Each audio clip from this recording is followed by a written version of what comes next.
అస్సలాము అలైకుం వరహమతుల్లాహి వబరకాతుహు. ఈరోజు హదీసు వెలుగు పుస్తక పఠనం నుండి మహర్కు సంబంధించినటువంటి హదీసులు.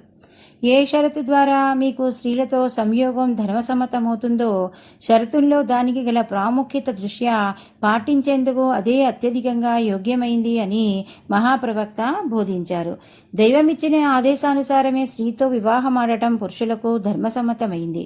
అయితే ఆ ఆదేశం కేవలం హక్కును మాత్రమే ప్రసాదించదు, దానితో పాటు కొన్ని విధుల్ని సైతం అది వెంట తెస్తుంది.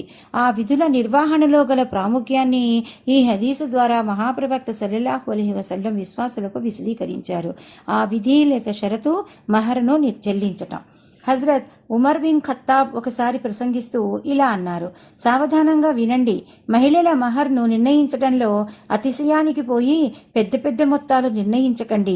ఎందుచేతనంటే ఇలా చేయటం ప్రపంచంలో ఏమాత్రమైనా గౌరవకారణమయ్యే విషయమైతే, దేవుని దృష్టిలో భయభక్తులకు గుర్తు అయితే, దీన్ని ఆచరించే అధికారం అత్యధికంగా దైవ ప్రవక్త సల్లల్లాహు అలైహి వసల్లంకు ఉండేది.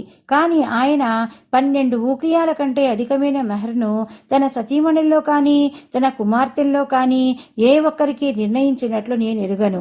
వివాహ సందర్భంలో వరుని తరపున వధువునకు ఇవ్వబడే కట్నమే మహ్ర్. దాన్ని ఆ సమయంలో తీర్చటమో లేదా తరువాత చెల్లించే ఒప్పందమో జరుగుతుంది. ఇది అనివార్యమైన వధు కట్నం. హజరత్ ఉమర్ వాదించే విషయం ఏమంటే, ప్రజలు తమ వంశం కోసం, పేరు కోసం గర్వంగా పెద్ద పెద్ద మొత్తాలను మెహర్గా నిర్ణయించుకుంటారు. తీరా అది చెల్లించవలసి వచ్చినప్పుడు అది వల్లమాలిన పనిగా పరిణమిస్తుంది. చివరికి వారి కంఠానికి ఉరిగా తయారవుతుంది. అందువల్లనే 2వ ఖలీఫా అయిన హజరత్ ఉమర్ ముస్లింలు ఇలాంటి ఆడంబరాలు, డంబాచారాలకు గురి అవ్వకూడదని హెచ్చరిస్తున్నారు. నిరాడంబరంగా మహాప్రవక్త సల్లల్లాహు అలైహి వసల్లం ఆదర్శానికి అనుగుణంగా బ్రతకాలని బోధిస్తున్నారు. ఒక్క ఊకియా అంటే 10 తులాల వెండికి సమానం. మహాప్రవక్త తన వివాహానికైనా తన కుమార్తెల వివాహానికైనా 12 ఊకియాల కంటే అధికంగా మహర్ నిర్ణయించలేదని తెలుస్తుంది. ఇది అనుచర సంఘానికి ఆదర్శప్రాయమైన నమూనా. మహాప్రవక్త సతీమణి ఉమ్మే హబీబా మెహర్ మాత్రం దీనికంటే అధికంగా నిర్ణయమైంది. ఈ మెహర్ను నిర్ణయించింది, కట్టింది అబిసీనియా రాజు నీగస్. ఈ వివాహం జరిగింది కూడా గాయిబానా అంటే పరోక్షంగానే. అత్యుత్తమైన మహర్ సాధారణమైనదే అని మహాప్రవక్త సల్లల్లాహు అలైహి వసల్లం ప్రవచించినట్లు ఉఖబా బిన్ ఆమీర్ ఉల్లేఖించారు. అధికమైన మహర్ కుటుంబాల్లో ఎన్నో చిక్కుల్ని తెస్తుంది. ఒక్కో సందర్భంలో భార్యాభర్తలు కూడి ఉండడానికి ఇష్టపడరు, విడాకుల వరకు వ్యవహారం పోతుంది. అయితే ఈ మెహర్ బెడద వల్ల భర్త విడాకులు ఇవ్వడు. అందువల్ల తాను చెల్లించగలిగే సాధారణమైన మెహర్నే భర్త ఎప్పుడూ ఒప్పుకోవాలి. లేకపోతే దీని కారణంగా ఇటు విడాకులు ఇవ్వలేక అటు మనుగడ సవ్యంగా సాగక కొంప నరకకూపంలా తయారవుతుంది. అయితే ఈ సందర్భంలో ఒక విషయం గుర్తుంచుకోవాలి. పురుషుడు సంపాదనపరుడు లేక ఆస్తిపరుడైతే తనకు వీలైనంత మేరకు, తనకు కష్టం కలగనంత మేరకు అధికంగా మహ్ర్ చెల్లించటం, తద్వారా స్త్రీని సంతోషపెట్టడం ఉచితమే. ఇంతకు ఏ రూపంలోనూ అది అతివాదానికి గురికాకుండా మధ్య మార్గం అవలంబించడమే ఇస్లాం నేర్పుతుంది. మహాప్రవక్త సల్లల్లాహు అలైహి వసల్లం ఇలా ప్రవచించారు: ధనికుణ్ణి ఆహ్వానించి నిరుపేదల్ని కాదన్న వలీమా విందు అతి హేయమైన విందు.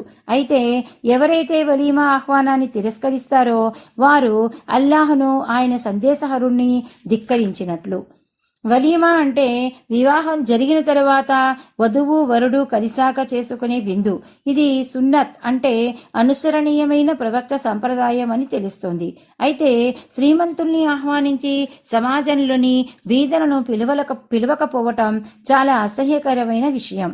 ఇది ఇస్లాం చూపే సర్వ సమానతా భావానికి విరుద్ధం. ఈ హదీస్ ద్వారా మరో విషయం కూడా మనకు విదితమవుతుంది. విందు భోజనాన్ని ఏ సమంజసమైన కారణం లేకుండా తిరస్కరించడం కూడా మహాప్రవక్త సంప్రదాయానికి విరుద్ధం. దైవ ప్రవక్త సల్లల్లాహు అలైహి వసల్లం ఫాసిక్ జనుల విందు ఆహ్వానాన్ని స్వీకరించరాదని బోధించారు అని ఇమ్రాన్ బిన్ హసీన్ రజియల్లా అన్హు తెలిపారు. ఫాసిక్ అంటే అల్లాహ్ మరియు ఆయన సందేశహరుని ఆజ్ఞల్ని తెలిసి బాహాటంగా ఉల్లంఘించే వ్యక్తి అని, ధర్మాధర్మాలను పాటించకుండా సిగ్గు విడిచి జీవించే వ్యక్తి అని భావం. ఇలాంటి వ్యక్తి ఏర్పరిచే విందులో పాల్గొనటం దేవుని ఆజ్ఞలని ఉల్లంఘించే వారిని ప్రోత్సహించటంతో సమానం. ఆహ్వానం. అయితే అతని ఆహ్వానాన్ని మంచితనంతో సముచితంగా ఒక విశ్వాసి అవలంబించవలసిన మృదువైన వైఖరితో కాదనాలి. ఏ సందర్భంలోనూ ఎదుటివాని హృదయాన్ని గాయపరిచే మాటను నోటి ద్వారా రానియరాదనే విషయాన్ని గుర్తుంచుకుని మనం మెలగాలి.